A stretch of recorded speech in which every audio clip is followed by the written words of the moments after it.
చిన్నశంకరంపేట మండల కేంద్రంలోని స్థానిక పోలీస్ స్టేషన్లో ఎస్ఐ నారాయణ ఆధ్వర్యంలో శాంతి కమిటీ సమావేశం నిర్వహించారు. ఈ సమావేశానికి పలు మత పెద్దలు, యువజన సంఘాల నాయకులు, వివిధ రాజకీయ పార్టీల నాయకులు హాజరయ్యారు. ఈ సందర్భంగా ఎస్ఐ నారాయణ మాట్లాడుతూ వినాయక చవితి, మిలాద్ ఉన్నది పండుగలను భక్తి శ్రద్ధలతో జరుపుకోవాలని, ప్రజలకు ఎలాంటి ఇబ్బందులు కలగకుండా మండపాలు ఏర్పాటు చేసుకోవాలన్నారు. వినాయక మండపాలు ఏర్పాటు చేసుకునే నిర్వాహకులు తప్పనిసరిగా ప్రభుత్వం నుంచి అనుమతి తీసుకోవాలని, మండపాల వద్ద విద్యుత్ పట్ల జాగ్రత్తగా ఉండాలని, వీలైనంత వరకు మండపాల వద్ద సీసీ కెమెరాలు ఏర్పాటు చేసుకోవాలన్నారు. నిమజ్జనం సమయంలో చెరువుల వద్ద జాగ్రత్తలు పాటించాలన్నారు. ఎక్కడా కూడా డీజే పర్మిషన్ లేదని తేల్చి చెప్పారు. ఈ కార్యక్రమంలో SI Narayana, head constable Narasimhulu, constables Ashok, Praveen, Rajasekhar, Chinna Shankarampet మాజీ సర్పంచ్ రాజిరెడ్డి, మాజీ ఉప సర్పంచ్ జీవన్ నాయకులు రమేష్ గౌడ్, వెంకటి, నారాయణ, పోలీస్ సిబ్బంది తదితరులు పాల్గొన్నారు. ఆదేశాల మేరకు మన మండల కేంద్రంలో ఈ పీస్ కమిటీ ఏర్పాటు చేసుకోవడం జరిగింది. ఈ పీస్ కమిటీలో ఎందుకు ఏర్పాటు చేసుకుంటామంటే, మన గ్రామాలలో వినాయక చవితి కావచ్చు, కొన్ని పిల్ల పండుగలు కావచ్చు, అన్ని పండుగలు అన్ని కలిసి మళ్ళీ చేసుకుంటాం అందరం మనం. సో వినాయక చవితిలో కూడా చాలా అన్ని మతాల వాళ్ళు కూడా వచ్చి నిమజ్జనం రోజు ధ్యానం చేయడం జరుగుతుంది. పూజలు అన్నీ కలిసి ఉంటాయి. సో కొన్ని సందర్భాలలో కొన్ని ప్లేస్లలో, మన ప్లేస్లో లేనట్టుంది, ఇంతకుముందు ఏమైనా గొడవ జరిగిన మన దగ్గర ఏమైనా ప్లేస్లలో ఈ కమ్యూనల్ సంబంధించిన ప్రాబ్లం జరుగుతుంటాయి. సో అలాంటి ఏమైనా జరిగినాయా ఇంత ముందు జరిగితే వాటి వివరాలు తెలుసుకొని దానికి సంబంధించిన ఎటో నివారణ చర్యలు ఏంటి అని తెలుసుకోవడం కోసం.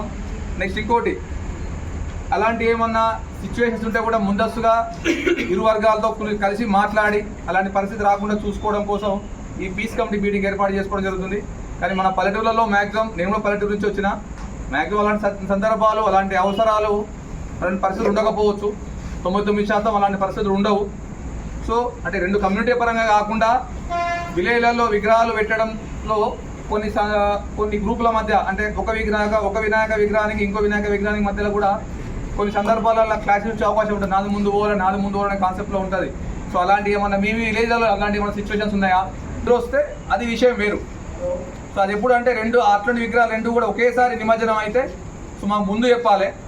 సో దానికి సంబంధించి మేము రెండు పార్టీ పిలిచి మాట్లాడదామా, లేకుంటే దానికి తగ్గట్టు పరిష్కరించే ప్రయత్నం చేస్తాం, లేదు దానికి తగ్గట్టు మనము బందోబస్తు ఏర్పాటు చేసే ప్రయత్నం చేస్తుంటాం. అలాంటి పరిస్థితులు ఏమైనా ఉంటాయి.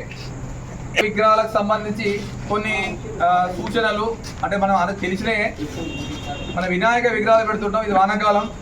సో వానాకాలంలో వాన పడితే ఆ విగ్రహం తడవకుండా, ఆ మంటపం తడవకుండా ఉండే విధంగా పూర్తి స్థాయిలో కవర్ అయ్యేటట్టు రేకులు వేయాలి. విగ్రహం దగ్గర మనం పూలు, పండ్లు, నెక్స్ట్ ఏంటి మన లడ్డు పెడతాం, నెక్స్ట్ దీపం పెడతాం. సో కుక్కలు కానీ ఏమైనా వచ్చి వాటి పడేసే అవకాశం ఉంటుంది. లేదు కోతులు వస్తాయి ఈ మధ్యలో. ఇప్పుడు మనం కిందికి కుక్కలు అంటే కొంత స్థాయికి పెట్టి రేగులు పట్టేసిపోతే అయిపోతుంది, ఏం కాదు. బట్ కోతులు అది దూరే ప్లేస్ ఎక్కడ అలాగే లోపల దూరే అవకాశం ఉంటుంది. అర్థమైందా? చిన్న చేసే అవకాశం ఉంటుంది. అవసరమైతే విగ్రహం కొంచెం చిన్నగా అయితే ఈ కోతి బరువు పడలేక కింద పడే అవకాశం ఉంటుంది, విగ్రహం డ్యామేజ్ అయ్యే అవకాశం ఉంటుంది. అర్థమైందా? కాబట్టి మనం ఉన్నప్పుడు ఓపెన్ చేసి పెట్టుకుంటాం. అందరం 100% ప్రతి వినాయకుడి దగ్గర ఎవరో ఒకరు ఖచ్చితంగా ఉండాలి. ఓకేనా?